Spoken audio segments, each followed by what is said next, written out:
Hai guys, perkenalkan nama saya Lydia Novi Fitriani dengan NIM 223310010223. Pada saat ini saya akan menjelaskan tentang sistem komunikasi kelompok. Ada dua tanda kelompok secara psikologis. Yang pertama, anggota-anggota kelompok merasa terikat dengan kelompok atau ada sense of belonging yang tidak dimiliki orang yang bukan anggota. Yang kedua adalah nasib anggota-anggota saling bergantung sehingga hasil setiap orang terkait dalam cara tertentu dengan hasil yang lain. Yang kedua adalah klasifikasi kelompok.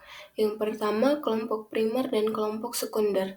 Kelompok primer ditandai adanya hubungan emosional, personal, dan akrab. Sedangkan kelompok sekunder adalah lawan dari kelompok primer yang ditandai dengan hubungan yang tidak akrab dan tidak personal. Yang kedua adalah in-group dan out-group. Untuk membedakan in-group dan out-group, kita membuat batas atau boundaries yang menentukan siapa masuk orang dalam dan siapa orang luar. Yang ketiga adalah keanggotaan atau membership group dan kelompok rujukan atau reference group. Kelompok keanggotaan menentukan serangkaian perilaku yang baku bagi anggota-anggotanya. Sedangkan kelompok rujukan diartikan sebagai kelompok yang digunakan sebagai alat ukur atau standar untuk menilai diri sendiri atau untuk membentuk sikap. Yang keempat adalah kelompok deskriptif dan kelompok preskriptif.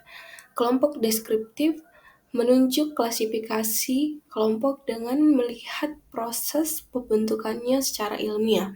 Sedangkan kelompok preskriptif mengklasifikasikan kelompok menurut langkah-langkah rasional yang harus dilewati oleh anggota kelompok. Yang selanjutnya adalah pengaruh kelompok pada perilaku komunikasi individu. Yang pertama adalah konformitas. Konformitas sebenarnya bermakna perilaku seseorang atau sekelompok orang sesuai dengan nilai-nilai atau norma-norma yang berlaku dalam masyarakat. Yang kedua adalah fasilitas sosial. Fasilitas sosial adalah peningkatan prestasi individu karena disaksikan kelompok. Yang ketiga adalah polarisasi. Orang justru cenderung membuat keputusan yang lebih berani ketika mereka berada di dalam kelompok daripada mereka sendirian. Yang selanjutnya adalah faktor situasional yang mempengaruhi kelompok. Terdapat 4 faktor.